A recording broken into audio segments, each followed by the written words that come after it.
to virtually sit down with and chat with someone that I've known for nearly a decade, Tawanna Hudson, who is a licensed clinical social worker. She's a therapist, but she's not just that. She is someone who has dedicated her life to helping women heal, helping women grow, helping women thrive.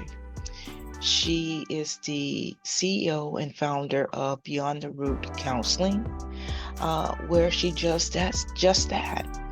Um, this interview, yes, we're going to be talking a little bit about what she does professionally, but there's also something personal that you're just going to just get to enjoy regarding Tawanna. So get your tea, get your coffee, sit back, and let me introduce you to Tawanna Hudson.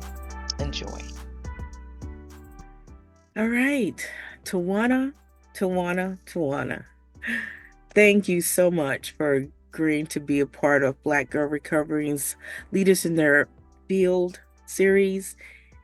And the reason why I'm so excited about this, because we've known each other for almost 10 years. Mhm. And I've gotten to know you and I want our community to know about the excellence that's in our community. So I'm so super excited to have you here to be a part of this series. And so before we kind of like just jump on in there, you've been in the field of social work for near about 20 years. Almost, yeah. And before we kind of like go into what you're doing like more currently, hmm talk about what's your why? What what led you to mental health, the field of mental health? Um, it is oftentimes, you will ask people that and they have a story behind it. I'm not gonna be long-winded about it, but just seeing the need for that, experiencing that in family, seeing the lack of providers, especially for people of color. Mhm. Um, And so that is what kind of geared me. Initially, it did not. Initially, my focus was I just want to be able to create something. So originally, when I started my social work degree many years ago, it was a home for young um, pregnant girls. I did a whole, workup on it where you had to do the budget and find the space and all of that. It was like a school project. But even just carrying that with me along the way, along my journey, is not something that I've totally put on the back burner because that's still a possibility, just depending on, um, where God decides to take this. But that was the initial thing, right? Because you see a need and you're like, man, I want to be able to create this. And so that's kind of what got me started. The mental health part probably wasn't until I really got started in my bachelor's degree, having to do several internships and just seeing the need there and how they always said there was not enough therapists, there were not enough clinical social workers. And so fast forward almost 20 years, you know, there are a lot of us here. But I think even now I wanted to be able to define it a little bit more. So now that I'm in the field of mental health, defining it a little bit more. Just kind of like talking about what you're doing professionally, you're a licensed clinical social worker and Right. you have an S attached to that. Could you Mhm. tell us what that means? So the S just basically means that I have, gone through training to get my supervision credential. So that way, those who have their LMSW who want to become clinical social workers that need the hours, um, to get their LCSW, I am the supervisor for that. And so initially kind of wavered on that because I wasn't sure if that's the way that I wanted to go. But But yeah, that is exactly what that means. I am now able to supervise those who are looking to become clinical social workers. Okay. And so the with that it carries a lot with it because um I love pouring back into the field, meaning that, those interns, being a field instructor for interns, I think that's important to Mhm. help guide those who are trying to be a part of this field. So thank you for saying I want to pour into and help someone get to their next level. Mhm. Because that's how it happens, and there's not enough supervisors that look like you. And I say that because I've been quite a few times been asked, do you know of someone, a clinician of color who is a Mhm. supervisor? And so now I'm introducing the community to someone who can actually do that supervision. So Mhm. now, ma'am, I need to ask you. What led you to become a therapist, and what led you to start your practice? And your practice is called Beyond the Root Counseling and Consulting. What inspired you? So, um, back in 2016, I think I was in the area of hospital social work at that particular time.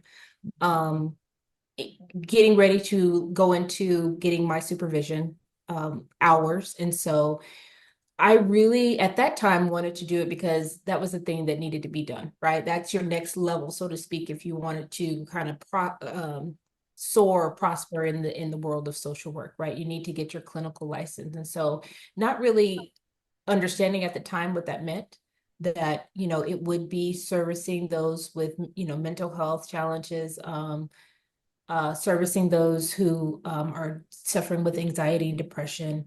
Not really understanding that at the time, but as I got started into my journey of getting my LCSW, um, I had started to just say to myself, you know what, I think I want to eventually, at some point, work for myself, Yeah. not really knowing what that meant. Went on to work on a couple of the bases here in San Antonio, doing just that, counseling, because that was one of my other biggest things. When people used to ask me way back, well, what do you want to do with the social work? You know what? I want to work with the military. That was my main thing. I want to work to, I am a military spouse. My husband's now retired, but a military spouse. And so even just seeing the need of that, of counseling men and women whose spouses are in the military, and the strain on the families, right? The need for that counseling, the need for direction, wanted to do that. So initially that was my ideal. I just want to work with, military families. Was able to do that. And I thank God I had the opportunity to do that. But then even more so as I got started, why not work for yourself? And my main reasoning was because really it was time and availability, right?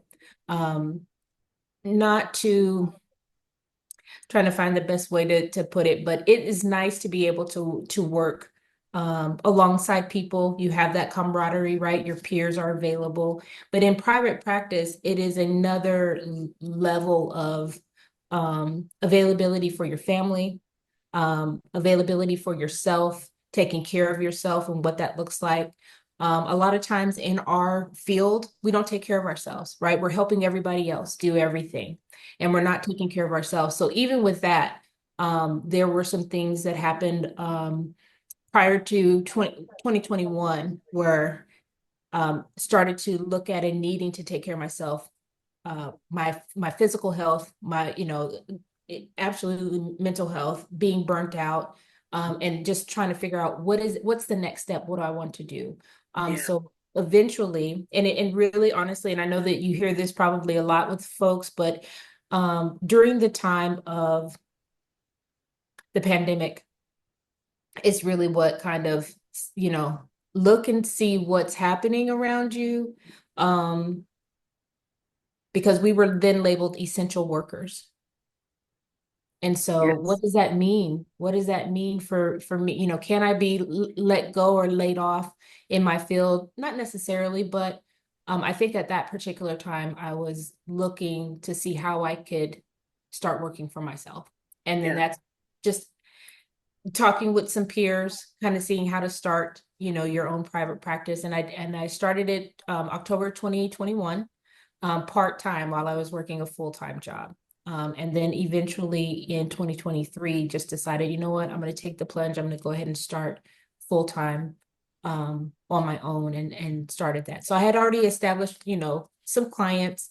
Um, and my systems and all of that, but then eventually just said, you know what, I think I want to try this full time. And so we are entering into you know, year in August of next year to be year three. So right now we're in year two. And so just really just still trying to fine tune some things. Yeah. Well, you kind of you talked about family there, and Mhm. I kind of talk about family and how you got to that place of recognizing that, wow, I gotta pump the brakes and make sure that I take care of home Mhm. because we don't get that message typically in traditional workplace Mhm. settings. You know, you're not told, oh no, you need to take care of your family. That Right. comes first, right? So, because you're a mom, Mhm. but you're also a grandma. I am. Mhm.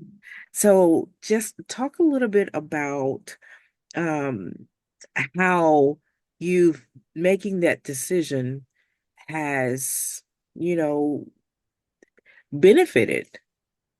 Well, it has benefited not knowing what the future holds. A lot of times we don't kind of see it coming. And so me being in private practice has allotted me the time to be able to be there for my daughter, who 5 months ago gave birth to a scrumptious little boy. And so right now I'm even able to rearrange my schedule to where I'm able to see clients, able to still do, you know, the things that I need to do, and watch after him a few days a week. And so that has been just such a joy, to be able to do that.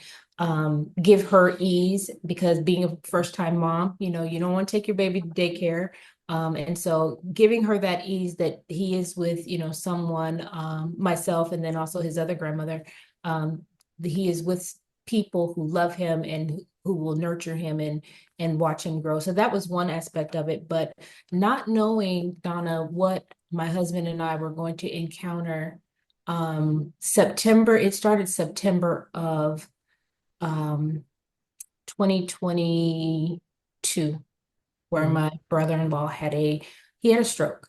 It was three small strokes, but he recovered. And so he was doing well.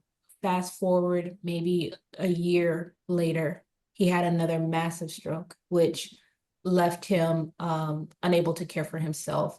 And so with that, he was the caregiver for my mother and father-in-law. So just being able to help my husband maneuver the channels of things, right? Being able to look after, you know, my husband going and helping, you know, out with his family. But not only that, it afforded me the time to really help my husband during the process when he lost his parents unexpectedly December of last year in a house Yeah. fire. We totally unexpected.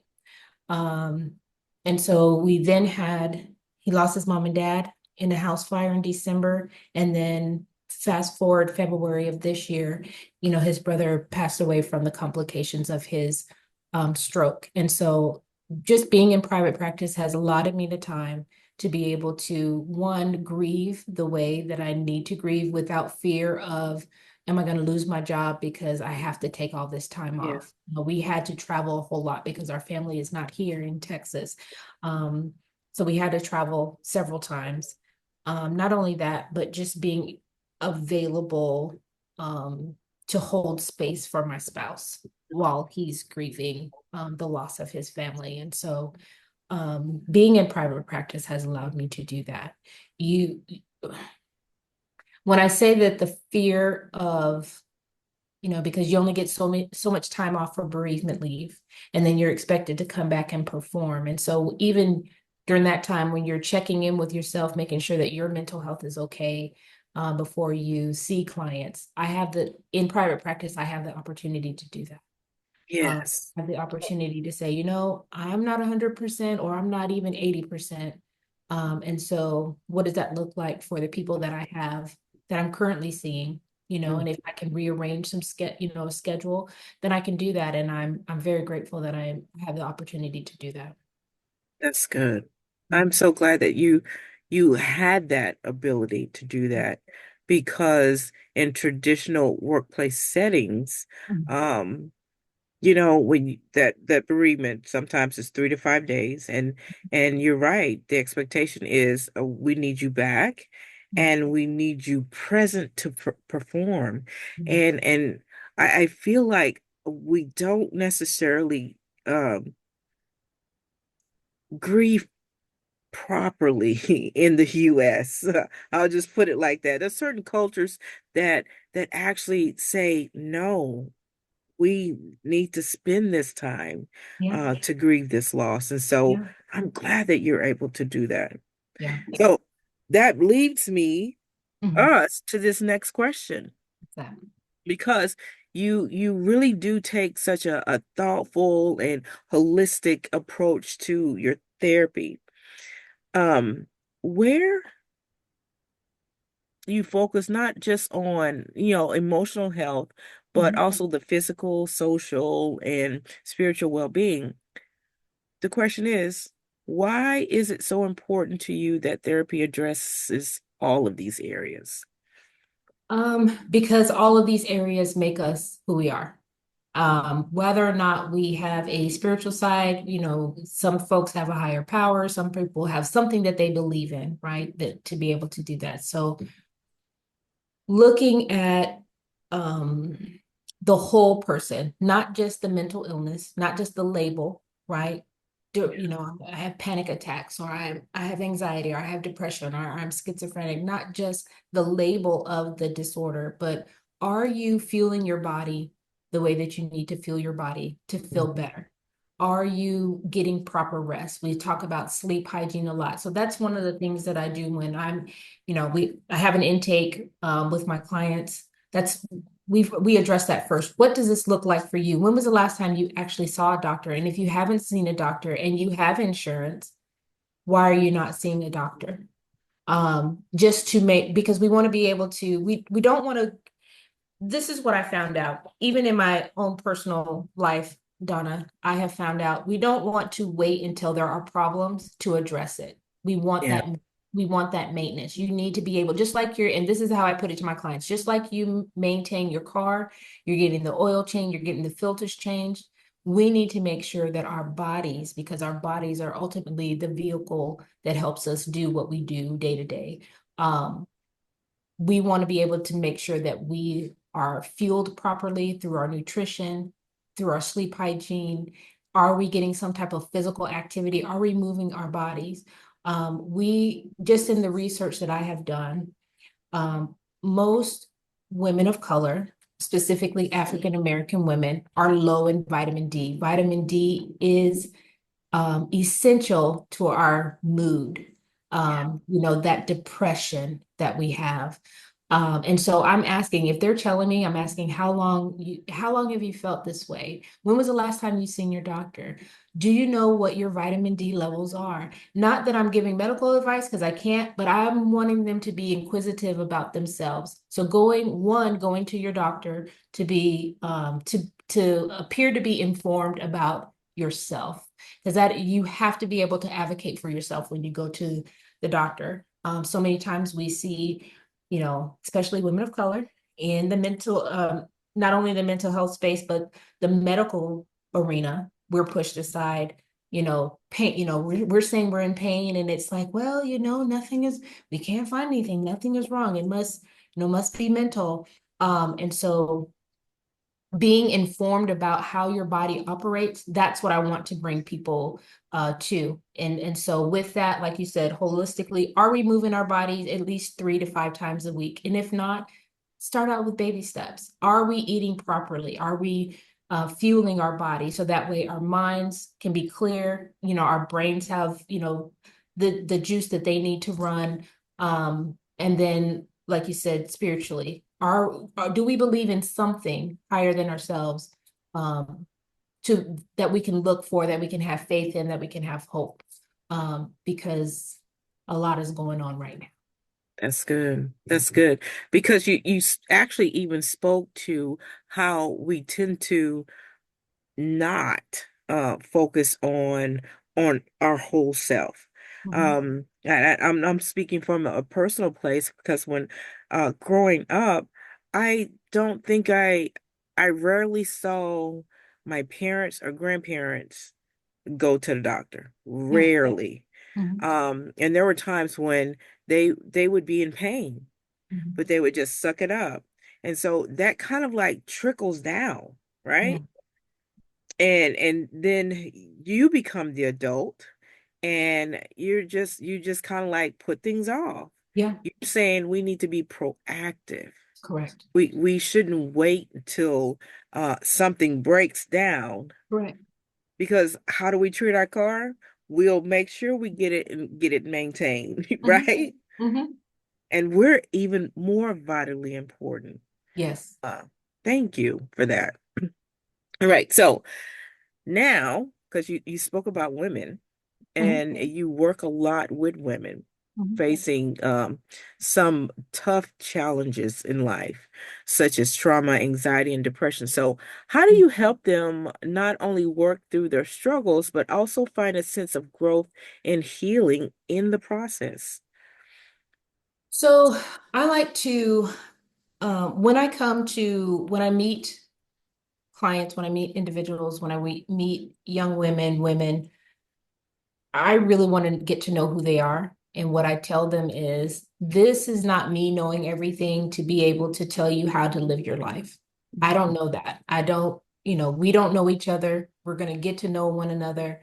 And that's basically kind of where I start. I want to know where you've been, what you're going through, to be able to help you address these different areas.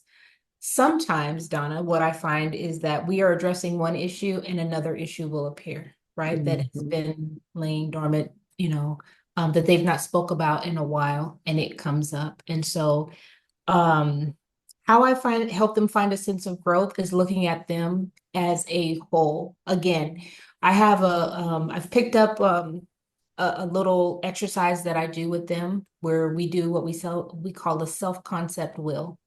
Yeah. And I give them 60 seconds to list 8 words that they feel describe them. 9 times out of 10, Donna, they will give me um, characteristics, personality traits or characteristics of themselves. So I'm funny, I'm witty, I'm loving, they'll give me those type of things, right? But what they're leaving out is, what social role are you? What's your physical description? What kind of activities and hobbies do you like? Even if it's temporary, because sometimes I'll have people that says, I'm tired. Well, you know what? That's actually temporary and that can be changed. And so we even look at that. How can Yeah. we change you being tired? But we look at this, what we call a self-concept will. And then I tell them, after we've put everything that they've told me into personality and characteristics, I tell them, give me one or two out of each area. And I'm kind of, get them to go through those different areas. And then I say, well, let's talk about these. How do you show up in these areas right now? So if it's their physical self, whether it's their appearance, their body, their weight, their mental health, do you want to nurture that? How do you want to nurture that? And so we look at that. We look at how they want to nurture it. And we put that down as a goal. Yeah. And so that's how I help them um find a sense of growth and healing, because this is turning it back, not as me as the expert. You are the expert of who you are and what you've been through. Yes. Let's fine tune it. Let's dig a little bit deeper. Um, which is funny because a lot of people say that's why I come, because your title your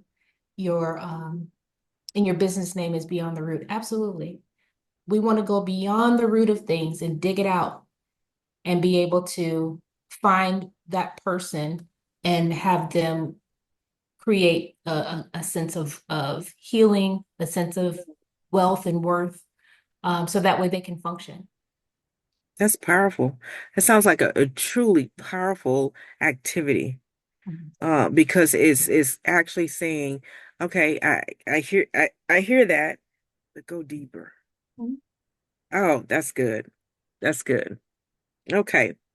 All right. So so we talked about self-care Mhm. a little bit and um setting boundaries Mhm.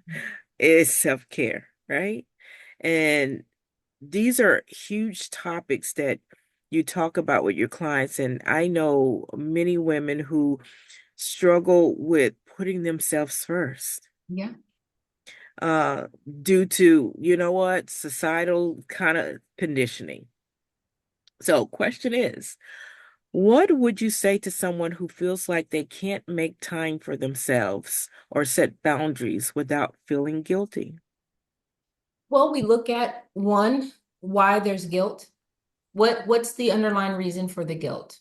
And why they feel like it is that they are not absolutely able to find some time for themselves. And then what we do is we start to look at your calendar. So a lot of times when folks are telling me, I don't have time, I don't have time, I tell them, you know what I want you to do? I want you, do you keep a calendar? Some people say yes, some people say no. And I said, okay, I want you to get a calendar with time slots. And I want you to write down, and I want you to see where there's gaps of time in your day. And in those gaps of time, then I want for you to go in and I want you to plug Mhm. in minutes or an hour. Sometimes we start even less than that, right? Go outside for 5, 10 minutes, 15 minutes. Take a walk, 15, 20 minutes, um, to be able to find time for yourself. And then as they are progressing and they're telling, oh, you know what? I did 20 minutes here, I did an hour here. Okay, well, what else do you want to do in this time? And we're looking to see what else do you want to do in this time frame for yourself. So if it's, I want to start working out, great. How do you want to start working out? Well, and we kind of problem solve, right? We do that, we do problem solving and we seeing what it is that they can absolutely do in that time frame. Um, and if we can't find anything, then we kind of look and say, okay, I want for you to find everything that you're doing because everything is a priority, everything is important, everything is an, I won't say quote unquote an emergency, but some people feel like everything on my list is important. Okay, well, let's look at that and see really why this is so important that it has to be done every single day, and where you have absolutely no time for yourself. Ma'am, what you're describing is you're teaching people life skills. Mhm. That's something that I feel like we do our children a disservice. Mhm. Um, there's opportunities I feel like in our educational system. Oh, I'm about to get on my soapbox, but I'm gonna go there for a minute. To teach these type of skills. Yeah.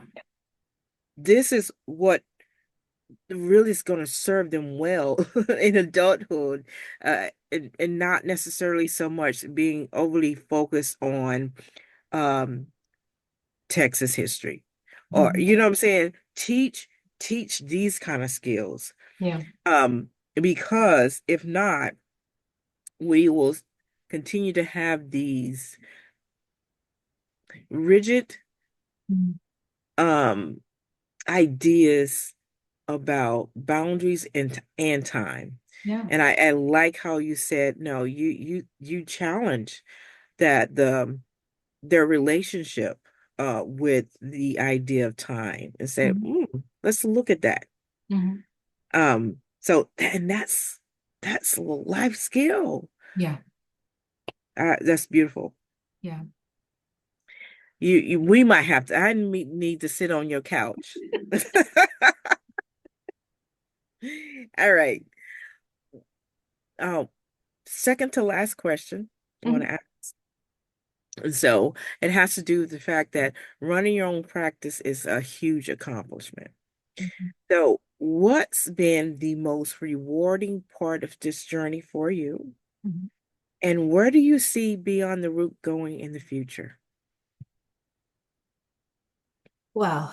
Um, what's been the most rewarding is working with the clients that I work with. I have great clients who once they find their why, once they have that aha moment, once Mhm. they see how they are healing and progressing, um, my ideal, Donna, is not to keep clients. It is to allow or help and journey with people so that they are feeling better, so that way they know how to problem solve, how they know how to um, go through life, uh, questioning, sitting with our feelings, really kind of being curious about why we feel the way that we feel.